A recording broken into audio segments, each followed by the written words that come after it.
Selon moi, c'est le meilleur joueur de l'équipe américaine. Là, j'ai oublié Brendan Gallagher, c'est pas le même style du tout, là. Mooney a nettement plus de talent individuel, là, c'est assez évident. Ouais, il y a plus de finesse, vraiment plus de finesse. Tu ne peux pas le manquer, il est tellement énergique, il est tellement toujours dans les coins. Je vais le dire que je le pense vraiment, c'est un peu un Lane Hudson attaquant. Let's go!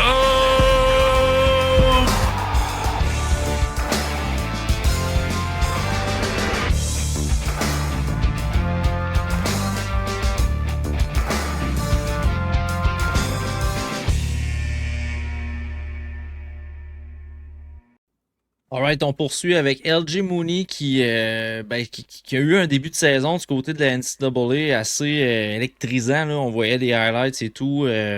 Puis à même les matchs, on sentait une certaine aisance en début de saison. Une petite creux de vague là, par après dans son cas. Puis juste avant le championnat mondial junior, je trouvais déjà que ça recommençait un petit peu plus à être teint comme son début de saison. Comment vous trouvez sa prestance au sein de l'équipe américaine? Il y a quand même un rôle, on l'a vu là, contre la Slovaquie, là, il y a quand même un rôle peut-être plus important qu'on pouvait projeter dans l'alignement. Ben, son entraîneur a parlé de lui comme un gars vraiment complet sur la glace qui ne s'attendait pas nécessairement à ça. Puis on voit bien là, qu'il est utile dans les deux sens de la patinoire dans le tournoi. Puis ça lui permet de gagner des places dans l'alignement, d'être utilisé pas mal. Donc on peut y faire confiance. Je trouvais que, offensivement parlant, les deux premiers matchs, ça avait été plus ou moins efficace. Mais dans le dernier, ça a été dans ses meilleures périodes là, du tournoi à date. On parle de 3 matchs, là, c'est pas énorme. Là. Mais j'ai trouvé qu'il y avait vraiment un bon impact dans les deux sens. Puis, je trouve qu'il est bon pour simplifier son jeu. C'est un gars qui est bon pour... un peu comme Lane Hudson, mais défensivement. Sur la RDS, ils l'ont comparé à... Le monde compare à Brendan Gallagher. Que, ouais? C'est genre Brendan Gallagher. Mais tu sais, LG Mooney. On s'en est parlé, Pascal, en privé. Puis tu sais, moi, quand je t'avais fait le podcast, ça a été quelque chose qui a été soulevé aussi, là, Brendan Gallagher, LG Mooney. Puis tu sais, je veux dire, je comprends le gabarit.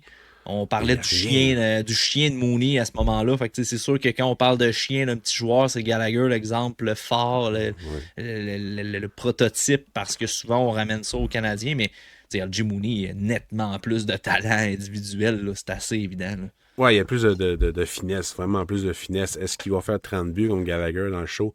Je penserais pas, mais quand même, tu sais, à cet âge-là, tu peux pas qu'on sait pas. Je sais d'où que ça vient, cette information-là. Là.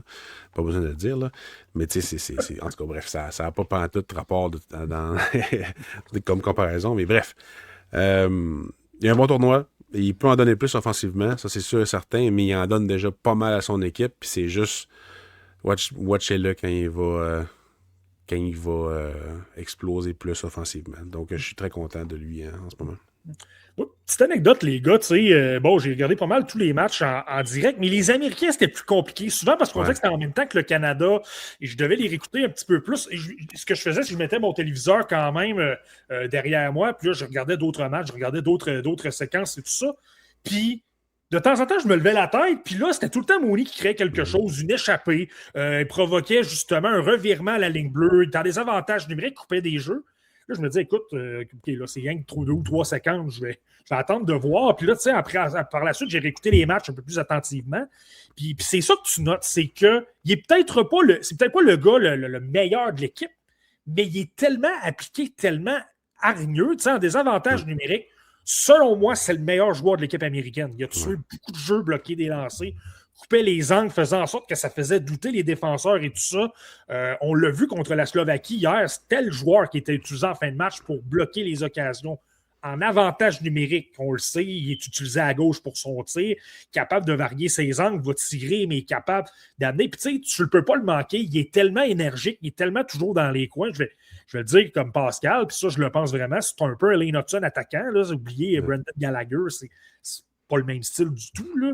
Mais c'est ça, j'ai trouvé que LG Mooney, puis c'est sûr que ça aide d'avoir Bob Motzko comme entraîneur-chef, c'est son entraîneur au Minnesota, mais c'est quand même bon qu'à 18 ans, alors qu'il pourrait avoir les Brady Zimmer, il pourrait avoir les James Higgins, nommez-moi tous les vétérans de l'équipe américaine, que ce soit Mooney qu'on utilise pour ces occasions-là. Donc, il est spectaculaire, il a de la vitesse, il est capable de s'en sortir pas mal plus dans les coins qu'on le pense.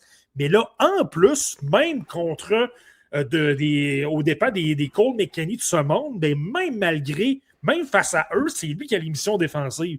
Je pense que c'est très encourageant de voir ce qu'il apporte. Ouais, puis tu sais.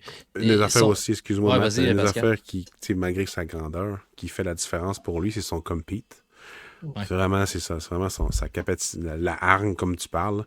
Puis c'est la même affaire pour Bjork. C'est la même affaire pour un certain Lane Hudson. Donc, si c'est 5 et 7, 8, 9, puis t'as pas ça, tu feras pas le show.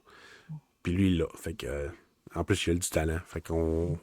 J'ai bien hâte de voir, sérieusement, quand il va arriver dans la Ligue américaine dans 2-3 ans. Là. On va regarder à l'œil. Moi, ce que je trouve intéressant dans le cas de Mooney, puis c'est ce qu'on voit justement au tournoi. Des fois, le tournoi peut être biaisé dans un certain sens, mais là, je suis content comment LG Mooney il joue.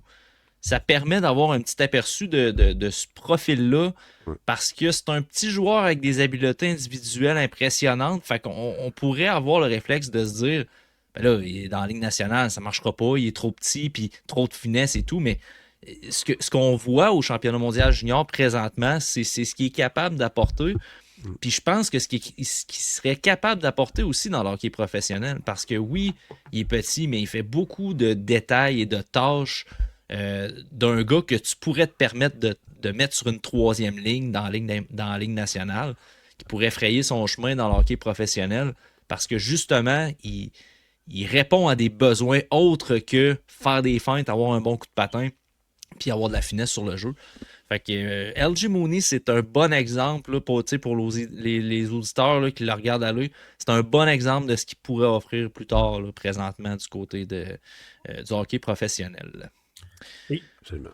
Ouais, mais c'est parce que LG Mooney, puis c'est un critère qui est super important pour les petits joueurs, roule ses mises en échec, se fait très rarement frapper parce que son côté agilité est intéressant. Il pivote gauche-droite de toutes les façons. Il est toujours en mouvement, toujours en train de bouger ses patins et tout ça. Donc, ça fait en sorte que si tu le regardes, disons que tu oublies un peu tous les détails et tout ça, tu dis, est-ce que tu as vu Mooney être désavantagé sur le plan physique? Mais la réalité, c'est qu'il ne se fait pas frapper. Puis c'est comme ça que des Johnny Gaudreau, tous les petits joueurs qui ont du talent dans la LNH sont capables de se démarquer. C'est parce qu'ils sont agiles, sont capables d'éviter les contacts. Puis Mooney, il y a cet aspect-là. T'sais. Puis il y a un aspect de plus, c'est le nom. Le nom. Il y a un nom de vedette, on va se le dire. Là. il y a vraiment un nom de vedette, LG Mooney. Mais c'est drôle, hein, parce que rouler les mises en échec, puis attaquer le porteur avec son centre de gravité bas, c'est des choses qu'on a soulevées dans. Puis là, oui, je ramène au CH, là, mais c'est des choses qu'on a nommées pour Lane Hudson à son année repêchage aussi. Puis on voit ce que ça donne. Puis je dis pas que Mooney va être comme Hudson. On a donné la nuance tantôt. Je voudrais pas être mal cité. Mais c'est ça. C'est franchement intéressant dans le cas de Mooney.